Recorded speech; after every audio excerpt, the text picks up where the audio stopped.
हैं कि आपके बाल ख़त्म हो जाएं,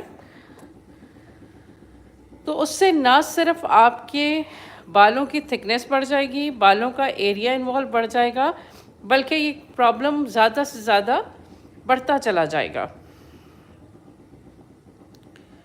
तो जब भी आपके चेहरे पे बाल हों, आपके बच्चियों के चेहरे पे बाल हों या आपकी फ्रेंड्स के चेहरों पे बाल हों, तो उसमें आपको बेहतरीन मशवरा यही है कि आप लेज़र करवाएं।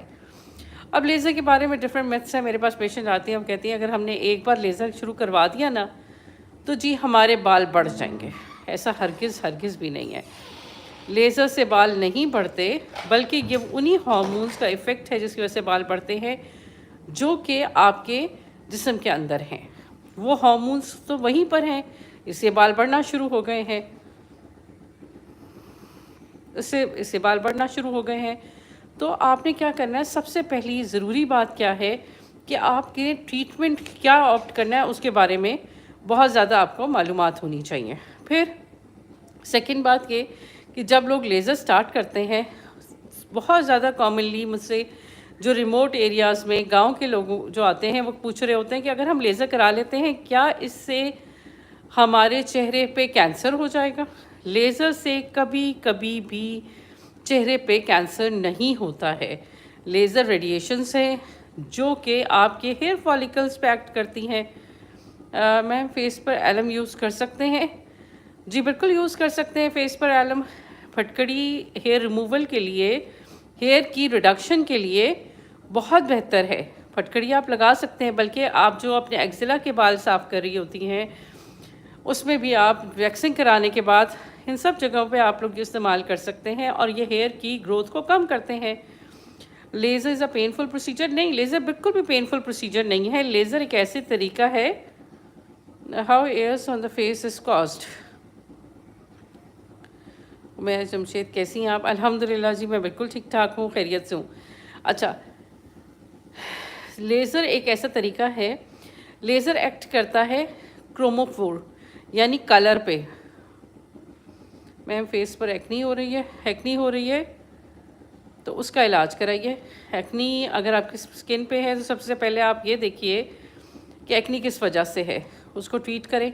अगर स्टीरॉयडल एक्नी है और आप कोई क्रीम्स इस्तेमाल करती हैं तो उसे बिल्कुल बंद कर दीजिए। आपसे एक मसला पूछना था, जी बिल्कुल पूछ लीजिए। अच्छा, लेज़र क्या है कि ये आपके मेलानिन पे एक्ट करती है। अब हेयर फॉलिकल्स में मेलानिन है, वहाँ जाके लेज़र एक्ट करेगा और हेयर फॉलिकल्स से बालों को ख़त्म कर देगा। अगर हम ये सोचें कि लेज़र एक हेयर रिमूवल डिवाइस है, तो लेज़र हेयर रिमूवल डिवाइस नहीं है, हेयर रिडक्शन डिवाइस है। वो आपके मेलानिन पे एक्ट करके, हेयर फॉलिकल पे एक्ट करके बाल की जड़ को कमज़ोर कर देता है और बाल गिरना शुरू हो जाते हैं। और बाल डिफरेंट सेशन में पहले मोटे से बारीक होते हैं और फिर वो ख़त्म हो जाते हैं। Rice water in winter of face? Yes, you can apply rice water in winter on face. Face की आप केयर कर सकते हैं और राइस वाटर एक अच्छा ऑप्शन है। ये कितने ईयर्स के बच्चे करा सकते हैं? Depending on the skin type. कुछ बच्चियां मैंने देखा है जो 12-13 ईयर्स पे भी वैक्सिंग स्टार्ट कर देती हैं, थ्रेडिंग स्टार्ट कर देती हैं।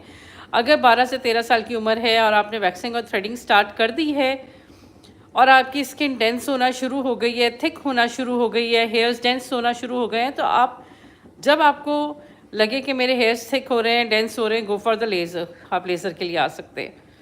लेकिन मोर देन 17 ईयर्स ज़्यादा अप्रोप्रिएट है लेज़र्स के लिए। देखिए, चेहरे पे अगर आपने बालों को बर्दाश्त कर लिया ना, तो ये ना सिर्फ आपकी सेल्फ कॉन्फिडेंस को ख़त्म कर देगा, आप कहीं जाके बात नहीं कर सकते, लोगों से मिलने का प्रॉब्लम हो सकता है। तो अगर आपके पास एक ट्रीटमेंट ऑप्शन अवेलेबल है तो उसको अवेल करने में कोई हर्ज नहीं है। लड़की खुला, ये तो आपके इस तरह के सवाल हैं, ये तो आप जाके कहीं और किसी कोर्ट शोर्ट में करें। तो लेज़र्स जो है हेयर रिमूवल के लिए यूज़ कर सकते हैं। दूसरा बहुत कॉमनली क्वेश्चन कि जी लेज़र क्या कैंसरस है? तो लेज़र हरगिज़ भी कैंसरस नहीं है। थर्ड क्वेश्चन जो मुझसे बहुत कॉमनली किया जाता है वो ये है कि लेज़र क्या एक ही सिटिंग में मेरे बाल ख़त्म हो जाएंगे? क्या मैं लेज़र की